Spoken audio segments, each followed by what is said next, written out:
A little bit of a lag. All right. We're live, Paul. Hey, that's a good place to be. Exactly. How are you today? I'm doing fantastic. How you doing today? I'm well. I'm going to ask a very incendiary question from one Uh-oh. guy in Hawaii to somebody in the Midwest. How's the weather? It's been a little chilly.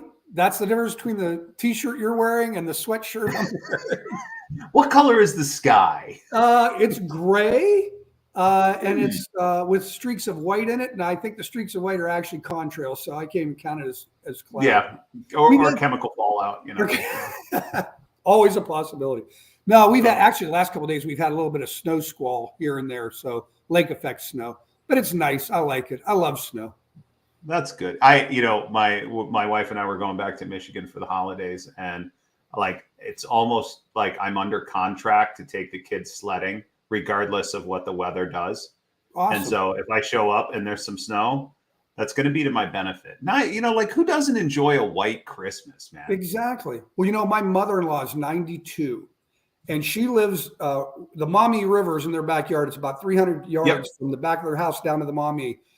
And when it snows, she's still, to this day, 92 years old, will get in that sled and go down that hill. So, along with my wife and me and the dogs. So, there's a lot that's coming into perspective right now, Paul, about you. Does that mean that there's going to be a disconnection here shortly? We're not here to talk about the weather, Paul. Okay, we're here to talk about how Pivot's growing. Oh my God. Let me ask you this question. Do you know how many new members have joined Pivot since the last time we talked? Oh man, I want to say 3 or 4 at least, right? Three. 3, okay. 3, yeah. 3 have joined. In the last 6 months, it's been a bunch, isn't it? I think, what I think's happening, I think everybody's getting to the end of their year and they're like, okay, 2024 is around the corner. What am I going to do? And then eventually they end up in this bucket of, my gosh, I should probably hire a consultant to help me figure this out. Right. Yeah. And so I think that's where a lot of the activity is coming from, at least, from the sales and marketing side of Pivot. That's what I'm seeing and feeling out there. But it has, and, I also wonder, is what we're doing working? Like everybody else that does marketing in their business, did I just get lucky or am I doing something right? Who knows? You're definitely doing something right. I don't think there's any doubt about that. So. Well, the story has yet to be written, right? Well, and that's the other plus. It's easy to be a good salesman when you have a great product, right? Yeah, frickin' A, as my Midwest brethren would say. That's right. So we'd like to welcome the following companies to Pivot as members. We have Advanced Restoration out of San Jose, California, the magical valley of San Jose, California. PDQ Restoration out of there, because whenever I ask somebody says they're from Jersey, I'm always like, New York or Philly, Jersey? They're New York, Jersey. Right? Okay. And I've never driven through Jersey, but from what I understand, there's a lot of green in between those two metro areas. Well, not a lot of people live in the middle of Jersey. When somebody says they're from Jersey, my response back is, which exit? And then our third one, Home Perfect out of Temecula, California. Temecula, California. Northern or southern? Southern. Just like if LA's here and San Diego's here, Temecula's here. Why do you Michigan people use your hands for showing? I'm sorry. What do you do in Ohio? Do you have like a brick that you hold up and go, here's where I live? Fair enough. But I don't give you the little hand. Hey, don't hate the player, hate the game, man. Come on. Fair enough. That's all right, love, brother. All love. And you have been a content building machine recently. Oh. I've watched all of our deep dives and, been following what we've been doing. So let's give a rundown for everybody on what you've been doing on the deep dive side. So the one that happened the furthest to go that we haven't talked about is orientation. Right. So when we talk about it through the lens of business systems, what do you mean when you say orientation? Okay, so that particular, I almost said podcast, that particular deep dive goes into great detail about orientation for a new employee, because there's all kinds of different orientations that Pivot talks about. Subcontractor orientation, these kind of things. Yep. But this one is specific to new employee orientation, and it's nice in that it gives you a really good checklist to go back and look to see, do I have this? Do I need this? In fact, that one of the guys on the call, we talked about, being in Ohio, it's open carry now. Actually, it's always been, and they got rid of the concealed carry. And I was mentioning how we had added that policy into our manual, and one of the other guys, I was trying to think where he was from. I want to say Michigan. He's like, "Oh my God, I didn't even think about. I needed to have some kind of a policy on that." So, everybody pretty much on that call downloaded the PowerPoint right afterwards, because there was a huge checklist of all the different items that you may want to include in that orientation program. So pick your top 3. What would be your top 3 on that checklist? As far as the orientation? Yeah, things that a good orientation plan should have.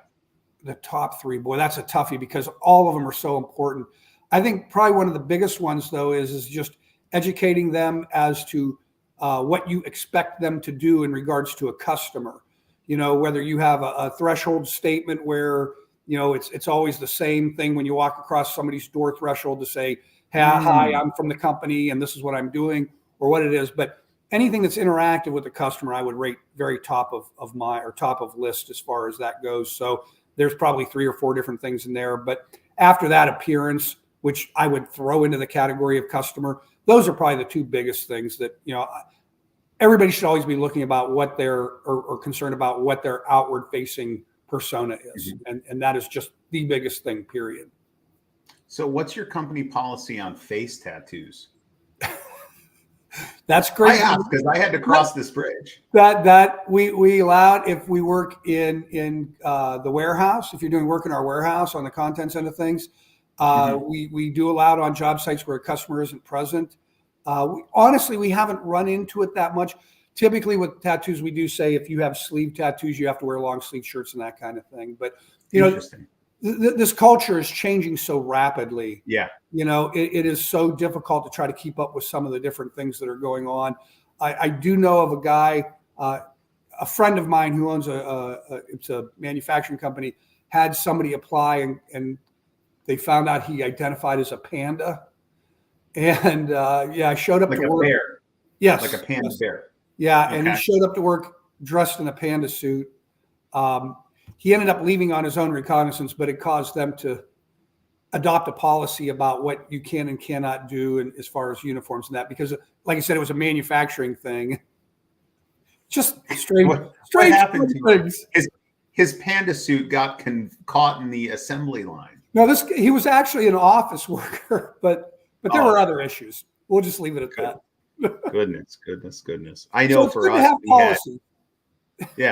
I know for us, we used to have a no sleeves tattoo policy. And then the only phone call I got about it was one of our guys had sleeves, and he was pretty good about, he had like the Under Armour just slip on. He'd wear a normal t-shirt, but just slip them on so he could take them off while he was working and in containment and that kind of stuff. Right. And the place was unoccupied, and the homeowner came home. And he goes, "Oh, excuse me, let me go put my sleeves on," right? Like he's just trying to be, in adherence with the policy. I actually got a phone call from the owner that was like, "I think it's absolutely ridiculous. You don't let this boy display the beautiful artwork he has on his arms." And I thought about it for a second, and then I thought, because I came up in the world of you got to cover your tattoos if you're going to be in the service industry too, right? Early mid 2000s, But I thought about it, and I asked around and kind of just did some unofficial reconnaissance, and we ended up eliminating that from our policy because we found out that in our marketplace, people don't care. Yeah. Polynesian island culture, right? Like everybody's kind of got tattoos. Like you're weird if you don't. Like I'm weird. I only have one tattoo. Yeah. Well, it's funny because I'm an old guy, and growing up, to me, the only people that had tattoos were sailors and bikers. That was it. And that has changed so dramatically. I mean, I have 2 children. They both have tattoos and that. I have none, but I've taken phone calls, and older people, older than me, hey, I don't want that biker coming back to my house or whatever because they had a tattoo. and they are the nicest people. We don't hire idiots, but some of the nicest people. But when you start getting to face tattoos, that draws in. We have one gal that works in the office. She doesn't deal with the public, and she's got sleeves and up the neck to here and different things. And she's a fantastic worker, super nice. It's just a difference of culture. That's all it is. Yeah. But interesting. And then after that, you did Board of Advisors, which is an interesting concept. So tell us about when we say Board of Advisors, how do we define that here at Pivot? Okay. So, there's actually two definitions of the Board of Advisors. Now, the first definition, the one I love the most, is the Board of Advisors that we have within our groups. And what that means is, like, if you're in a Pivot group number 2, okay, there's how many contractors? 6 to 8 contractors in each group that are all restoration contractors, all from non-competing markets, that meet every 6 months. They sit down, they go through their financials, do their thing. That is their peer group Board of Advisors. And as you know, it's a phenomenal process, extremely helpful. Saves you from having to reinvent the wheel a million times. Not only that, but you actually get some personalized attention and personalized help and recommendations. But the Board of Advisors I'm talking about, and in fact, one of the ones on the management assessment score, is actually a Board of Advisors where you go within your community and solicit people that are in your community to advise you on your own company. Now, what that means is that you're looking like for a banker to have on your Board of Advisors, maybe a tech person on your Board of Advisors, or a data person, or a marketing person, that does marketing for a living. And the strength about that is that, number one, a lot of people like to serve on these boards because they're very informal. They have no legal obligations, which means the company is not obliged to follow their recommendations.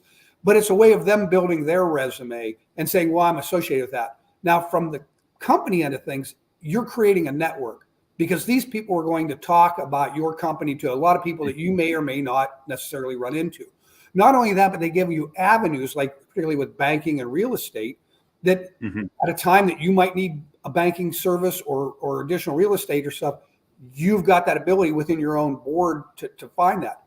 But ultimately, the goal is that when you meet with these people and bring up these issues that you want to have them help you resolve, you're getting feedback to, like, your marketing person. So here's somebody that you have on your board that is in the marketing industry, but not in the restoration industry.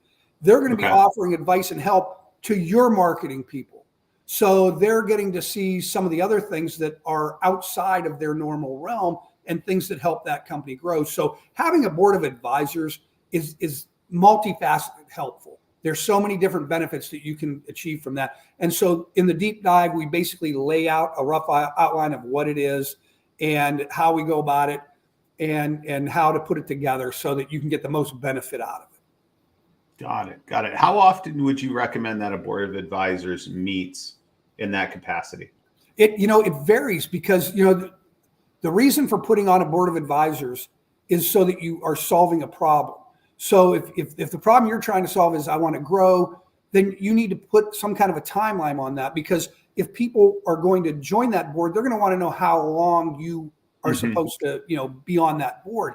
So if you tell them, hey, look, I'm looking to grow. I'd like to hit these numbers in the next 2 years. Can you stick with me for 2 years? And there you go. Now, once that's said, how often do you need to meet? Probably for growth, I'd say once a month, maybe a little bit longer. But if something's more immediate, if you're trying to hit a marketing goal in a 12-month period, depending on what you're trying to accomplish there, you might want to meet every couple of weeks. So it just varies on the topic. Got it. So not once a year. No. I mean, you could, but I don't know what value you would see in that. I mean, I know that with my company, I meet with my attorney separately once a year, along with my accountant. And that's just to, review things that have happened in a year. And that's sort of like a Board of Advisors, but it's a very specific thing where I only need those 2 individuals. So once a year, I'm not sure what you're accomplishing there.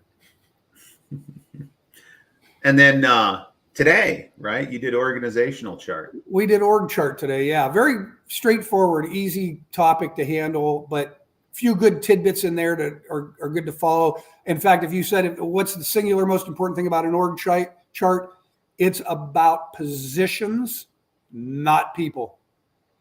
That org chart is about what the need of the company is and what role is needed to fulfill that mission, not about who you're going to plug into that role. You don't make positions. You don't hire people for the people. You hire for the position.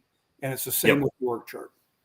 It's all about you're the architect of organizational structure. What are the roles we need to produce this much revenue at this much profitability in accordance with these processes? There you go.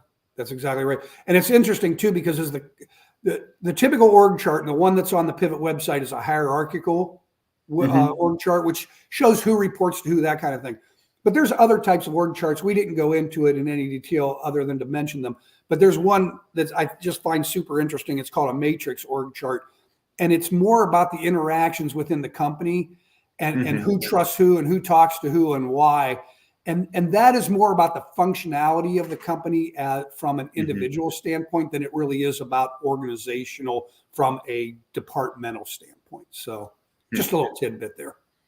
Interesting. I've always loved organizational chart, functional accountability chart, and process accountability chart as this grab bag of strategic tools that you can pull from to fix problems that arise in the business. Exactly. I always like to start with the process map, because that is the customer facing aspect of everything, at least on the top level. So from the process map, you actually develop the org chart from a process map. And there's tons of information about process map on the Pivot site.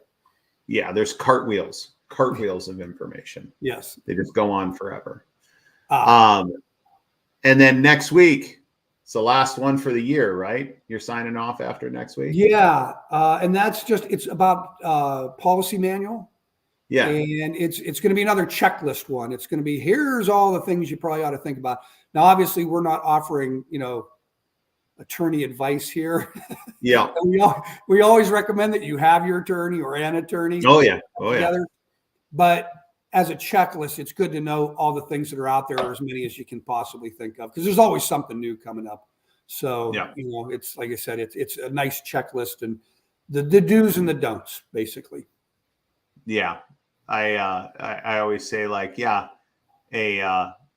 anti-discrimination policy, you review it when you hire people, you make them sign saying, hey, I gave this to you and I talked to you about it, right? And then it never comes back until the EEOC, the Equal Opportunity Employment Commission, knocks on your door and they're like, somebody alleged that they were discriminated against. And if you don't have that, it's a giant pain in the butt. But if you do, you're so thankful that you went through the time and energy to author that policy in that way. Well, and in every employee manual or policy manual, at the last page is a signature page that has two signatures. They sign the top one, which stays with the company, and the bottom one goes with reverse that. The top one stays in the manual, goes with them. The bottom one gets torn out and goes into the employee file. Scanned into the employee file. So old school. I'm telling you. People are probably doing this on DocuSign now. Oh, I'm sure they are doing it on a tablet.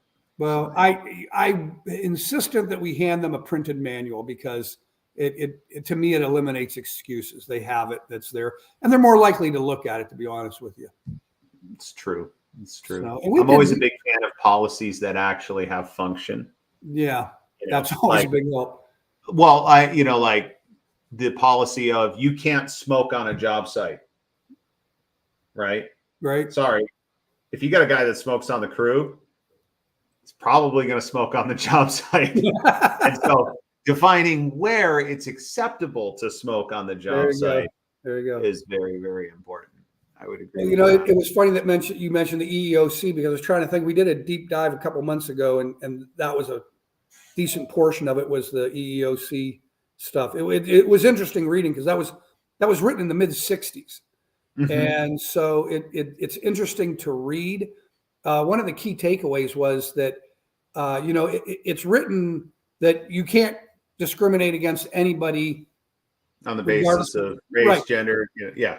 Black, white, green, blue, yellow. It didn't matter what color you were. But it was interesting that from that EEOC, the way it's written, all the court rulings that have come down, if you are white and claiming discrimination, you have a much higher hurdle to cross. And they specifically tell you this than you would for other reasons. And I'm not saying it's good or bad. I'm just saying this is the way it is, and the facts are in there. And I wished I could remember which deep dive it was, because it was, when I said that, there were people that were just scratching their heads, couldn't believe it. Yeah, that was, because I was looking at, that was the last time we talked. So that was, so it's right. It's going to bother me. I don't pull it up. Disciplinary process, right? Yes, that's correct. Yeah. It was the disciplinary. That's one of my that's one of my favorite deep dives, because we did an outline on the disciplinary process for basically a structure. When you have people that, like in our company, you got one or two types of supervisors. The hard ass that's going to fire everybody just because they look silly, and the guy that won't say boo to anybody as they chop the heads off chickens in the middle of the homeowner's, living room. And so what this does, we had a structure that we developed at our company that I put into that deep dive that basically gives the guy ability to do things without doing anything horribly bad. And then there's a review team that can quickly jump on that and decide, hey, is this a fire? Is this a whatever? But it empowers the guy that feels like he doesn't know what to do. And it reins in the guy who wants to do everything right now. So, yeah. I had, going back to discrimination, we had we did some discrimination training, and I had one of those like tough as nails supervisors in the room. And he was just like sitting there and super confused, right? Scratching his head, because he's coming to terms with the fact that he can't talk to the guys the way that he's always talked to the guys. It's just not going to work anymore. And this was specific to discrimination, right? And the comment, like at one point he raises his hand and he goes, okay, so let me understand. I cannot call one of the guys a crybaby, because that would be discrimination. But if I called them all crybabies, that's not discrimination. And she's like, yep. And he's like, okay, good. And so now, as long as you can imagine that guy like gets frustrated at one guy, and he's like, this, that, and the other thing, and this, that, you guys are all crybabies, and just goes off, right? But it was like the word crybaby had to come out of his mouth, and he just needed to know exactly how to say it. What context it had to be. That's funny. Yeah. Well, given rules of the road, man. We're doing things to make people better employees. It's not about punishments, about improvement. That's right. That's right. All right. Before we close, I want to ask you a question. What's the one thing that happened this week that you can't stop thinking about? And secretly, you're always a catalog of jokes. Secretly, I'm hoping at least one of them is a joke. But I'm going to let you run wild with it. One thing you can't stop thinking about. I'm going to start with the jokes. That'll give me a chance to think about what's the one thing I can't. Fair enough. All right, so I got two for you. So this husband and wife walk into the bank, and they get in line, and while they're standing in line, guy runs in with a ski mask, and he goes down each teller window and holds them up with a gun. He gets to the last one, he turns around, and the guy standing in front of the couple, he points a gun at him, and he says, "Did you see me rob this bank?" And the guy's like, "Well, yeah." And boom, he shoots the guy, he falls to the ground. Couple's standing there. He goes to the couple. He says, "Did you see me rob this bank?" The wife says, "I didn't see, but my husband did." So, but I just did hear a funny dad joke today, or a couple of days ago. Do you know why the lifeguard didn't save the hippie from drowning? No. It was just too far out, man. That's a good Hawaii joke, by the way. That's one I can tell my 6-year-old. There, see, it's a dad joke. It's very, very innocuous. All right, so, so a couple years ago, we bought a 9-foot fiber optic Christmas tree from Hammock. Like one of the ones that lights up on the end of the needles. Yes, right? yes. It's very cool. We really like it. But this year we got it out, we plugged it in, and the controller isn't working quite right. It's going through like probably 20 of the different patterns, but the only pattern my wife really likes is when it's on all the time. But this thing, it's like flashing. I mean, if you had epilepsy, it'd probably send you into a seizure. And so it's like, well, obviously there's a problem with the controller. Yeah. So I'm going back and forth with Hammaker Schlemmer, who, by the way, is a great company. Like they guarantee everything for life. So after about 3 phone calls, a couple of emails and everything, I'm talking to this woman who speaks, I'll just say, less than perfect English. Fair enough. And I'm trying to explain, hey, I just need a controller. They're emailing the supplier and they're trying to find this. And then the last conversation is like, they don't have that product anymore. So, you're going to have to box up your tree and mail it back. And like in 3 to 4 weeks, we'll send you out a replacement. A 9-foot fiber optic tree. 9 foot. But here was the kicker. In that last call, I've got the website up, and they're touting on the opening page of Hammaker Schlemmer, Northern Light fiber optic trees. And I'm telling her, no, they didn't discontinue. You're still selling them. They're on the website on the opening page. And she's insistent that there's no way I have to send this tree back. And I'm like, well, it's going to be in January because I'm not taking it down now to send back now. That's but funny. They have it. It's there. What can I do? Well, hopefully if anybody else has any Christmas tree drama, they can go ahead and share it in the chat or the comments with us. The thing I can't stop thinking about, I don't know how if you follow the restoration news all that tightly, but yesterday Alacrity purchased Cross Country Adjusting, which I never heard of cross. I was never a big TPA guy, right? But we did some Alacrity work, and so CCA offers a full suite of services, including property claims management, field and desk adjusting, and TPA services through a national network of skilled adjusters. And I'm sitting here and I, zooming out from the acquisition and asking hard questions about the TPAs and just everybody who's participating on those programs and commenting on how they are not near as lucrative as they used to be back in the day, knowing the pressures that insurance carriers are facing. And then with AI estimating is going to be on the horizon in the next 5 years. I'm pretty confident of that. What does the future of TPAs look like? That's a good question. I mean, I've heard some, rumblings about various large TPAs having issues, losing contractors, having problems staffing, having competent people. I mean, there's a ton of rumor going around out there. And who knows what the truth is. I know that there is going to be less and less field involvement by the insurance companies, and that's going to continue. Whether that's going to be through TPAs or through their own staff or through some other type of intermediary, it's going to happen. It's going to happen. Yeah.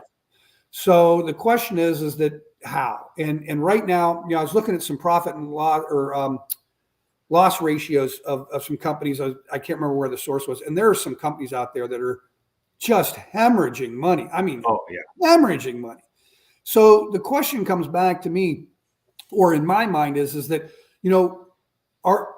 why are they hemorrhaging money? Because, that was what they wanted to do with the TPAs, because they were going to save great money by utilizing TPAs. So my question is did that not come to fruition? Or is this an underwriting issue? Or, what is the issue that is causing this hemorrhage? Is there a certain amount of, is there an exorbitant amount of claims? Because, I remember at the beginning of COVID, everybody was talking about how there were no claims, nobody was driving anywhere. There were no auto accidents or, any of the stuff going on. So it's going to be interesting to see how it all shakes out. And that's where, folks like you and RIA and that's kind of things, I think they have the shovels to dig up that information that the normal contractor can't.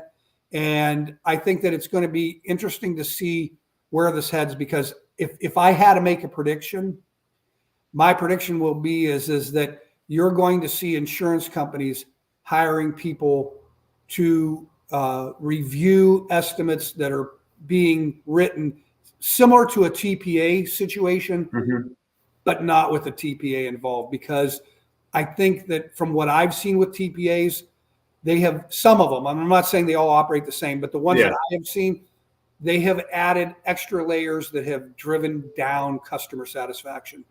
They literally put hurdles in the way of contractors making people happy. Yeah, I can agree there. I think the one advantage, I was talking to somebody about this relative to TPAs. If you are new in the industry and you kind of have cleared that initial hurdle of, I know how to go out and extract water and throw down fans, and I do that really well, and my customer service is dialed in, and I need more work. You're looking to turn the faucet on a little more. The compliance side of being on a TPA program, while a giant pain in the butt, to be honest and frank, actually helps push process innovation inside of your organization. And if you look at it as a good thing, right. And then I know from, looking at our IntegraNav reports across our membership, and you keep it less than 20% of your overall revenue mix, there's a decent path to have it work. I guess my question is long term, it just doesn't seem viable. No. And so I wonder, are we going to see TPAs die, or are we going to see them consolidate under one or two, is it going to be Crawford and Alacrity that are the TPA people and that's it, right? Are they just going to consolidate up and you can either buy a Ford or a Chevy, but that's it? Right. I don't really know. And so, I saw the article and it got me thinking about it. What is going to happen? And what are the conversations like at the C-suite level within the TPAs, right? What's happening there? What are they thinking? Yeah. I don't know. I'll have to ask Ed Cross because he's got the panel coming up at the RIA with all the TPA guys. So. That'd be great. Yeah, absolutely. Well, I can tell you that we were involved with two different TPAs. We dumped one of them entirely. Yeah. And the funny thing was that our sales volume went up after we dumped them. And we started going back and doing some rear end auditing and finding how often we would get a lead outside of the program, and because it was with that company, it got shoved into the program. So if you're not looking at that, you need to look at that, because if they we see your approved contract, we're going to stick that into the program. Well, I'm not in the program anymore, so no, you're not. And just to be clear, when Paul mentions rear end auditing, he's talking about looking at lagging indicators, not a bull's ass. Well, I was 10 years late on my colonoscopy, so now everything is termed as such. Everything's a rear end audit. All right, man. On that note, I'm going to let you go. Thanks for taking some time to share with me today and educate everybody out there about what we're doing here.